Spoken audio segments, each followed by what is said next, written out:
His arm is gone. He don't deserve this shit, dog. He don't deserve to be treated that way, man. No cap. Damn. I mean, like 2016, 2017. Shit. I was like making music, freestyling with my homies and shit like that. You know what I mean? Right. But I started taking it serious when my uncle came up from Florida. He was like, yo, Ja, what you want to do? Like, and shit was really confusing. I really didn't know what I wanted to do. But I knew how to do something. You feel what I'm saying? So, Right. Unc was like, bro, I'll put you in the studio. I get you, like, whatever you need. Like, every day he would put me in the studio. It don't matter if it was for an hour. Like, I think I told y'all this before. It don't matter if I was in there for like an hour. Like, I was getting shit done, just trying to get the shit done. And like, hearing myself over beats and shit, like, I fell in love with that shit. And I knew it was for me from there. Kanye West, Lil Wayne, Wiz Khalifa. Them like 3 of my top inspirations. Like, them niggas like super like laid the shit out for niggas. And like Kanye, like for instance, like he produced his own beats and shit. Like his creativity is out of here, and like his creativity, his cover arts and shit like that. Like that shit inspired me since a kid. Wayne, the way he rapped, the way he delivered, like his whole delivery, like that shit influenced me since I was a kid as well. Like, and like Wiz's whole swag, like Wiz Khalifa's whole swag, that shit like influenced the fuck out of me when I was a kid. Like nigga, I started dressing like a totally different way after I figured out about Wiz. Like, super influenced me, bro. Like, that shit was crazy. His day-to-day vlogs and all that super influenced me for like to like just do this shit and just be myself. Like, Wiz super give the vibe, like he just himself. I get a song produced by Kanye. I get a song produced by Kanye, and I get a song produced by Harry Fraud. The song with Harry Fraud, I would do it with Currency. That'd be like a fucking That'd be a crazy dream. Yeah, that'd be crazy. Like I was in LA. I was on a fucking balcony, bro. My first time going out there, like by myself, shit. As a young nigga, I was like 16. And like Serato played me a beat, bro, and I just said sleaze. Like I really don't know where it came from. Like, and I tell niggas this all the time. Like I literally was like sleaze. Like this beat crazy. Like, and what's that shit called? That song is on my project Storm, like an old project, whatever. And it's called All the Time. And that beat inspired me to just say sleaze, and like that shit mean a lot to me because like a lot of niggas was like super like are influenced by me. You get what I'm saying? So like that's like that shit like niggas influenced by that shit. So like that shit mean a lot to me. Like if you get influenced by something that I created like myself, then like you know what I'm saying, that shit is influenced. Like that shit would turn me up. Me and my homies used to just be big and like, yo, you look like Squid or da Squid. And like one time I recorded a song and I told one of my homies to say that shit in the ad-lib, man.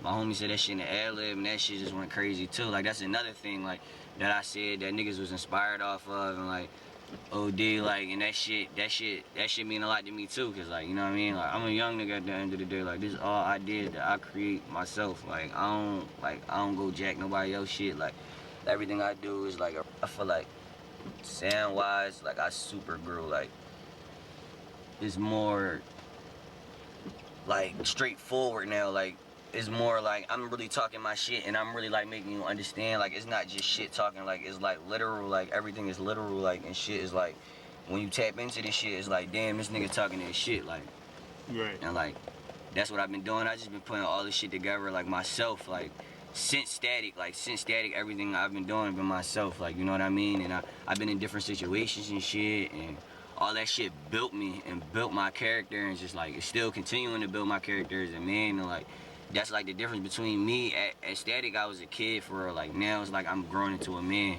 and it's like shit getting different, like shit getting realer and deeper. So Cramp, me and Jay Trench was in a Discord or whatever, and I literally was just like, yo bro, we gotta do a tape or whatever, or somebody said that shit.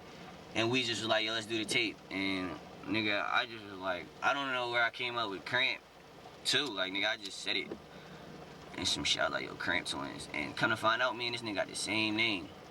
Me and Jay Trench got the same name, like the same first name. That shit crazy. But yeah, like me and bro, he sent me the beats. He sent me 2 beat packs. And I just went to the studio 2 different times, laid all the songs, and then I went to the studio 1 more time to get a mix.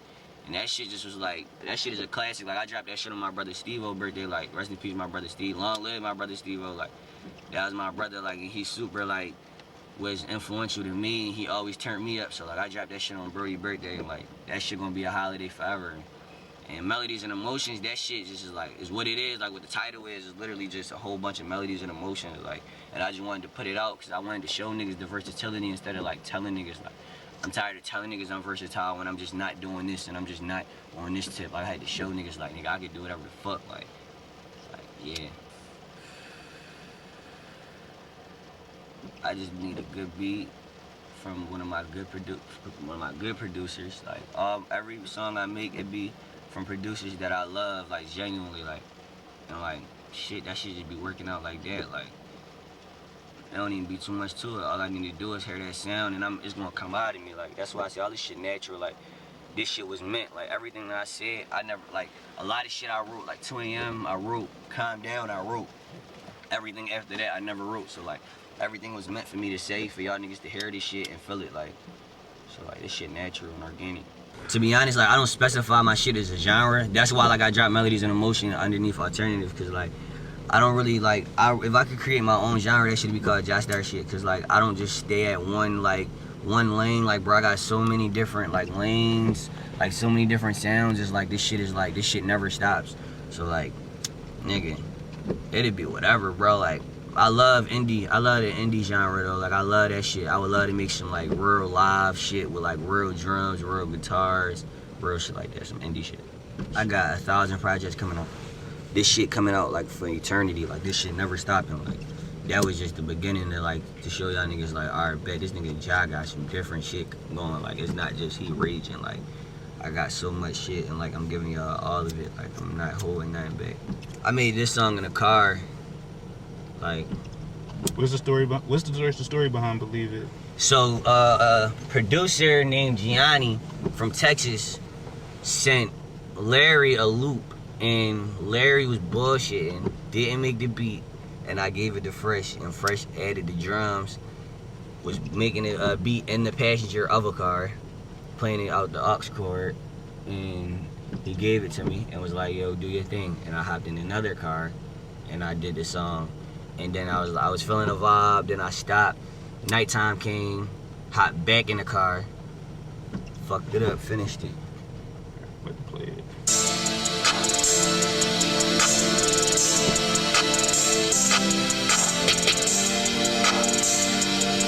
Believe it, believe it, believe it, believe it, believe it, believe it, believe it, believe it, believe it, bitch, believe it. I told them niggas they better believe it. I told them niggas I'm coming way better this season. I show these niggas it's evident. I had to show them I'm catching it. I'm up front like a motherfucking reverend. I'm up front like a motherfucking president. I'm calling shots, nigga, don't even question it. Walk in that bitch, get the cash and I exit it. Walk in that bitch, get the cash and I bitch, I got the button on me and I'm pressing it. I do this shit cause I'm not a pedestrian. I just star, I gotta stay high. You know I can't fold them guys, nigga. Jeez. That's my bro, we peas in a pod. That shit serious, like. And all the young niggas out there that's recording yourselves, that's like doing this shit yourselves, like, big up to y'all niggas, cause like, this shit is more than, like, it's more than just niggas just doing this shit. It's like, this shit can get stressful, so like, big up to y'all niggas. Like, we all geniuses in this shit. Like, it's just that, like, we just gotta be creative and stay creative, like, and that shit gonna be that, like, forever. Alright. Or the label shit, as a young nigga, I advise you to do this shit all on your own. Like, build your team before you even try to step to a label. Have your team ready. Have everybody that you know that's willing to do this shit for you ready. So you step up to them niggas and step up to the higher ups and shit, they can't tell you nothing because you already certified. You already got your shit going on. And if to the young niggas that's in a deal, that's not fucking with their deal, like, or the young niggas that don't know if they should get a deal, like, it's all in your head. Like, do this shit on your own and you're gonna see more results and you're gonna see better answers. You get what I'm saying?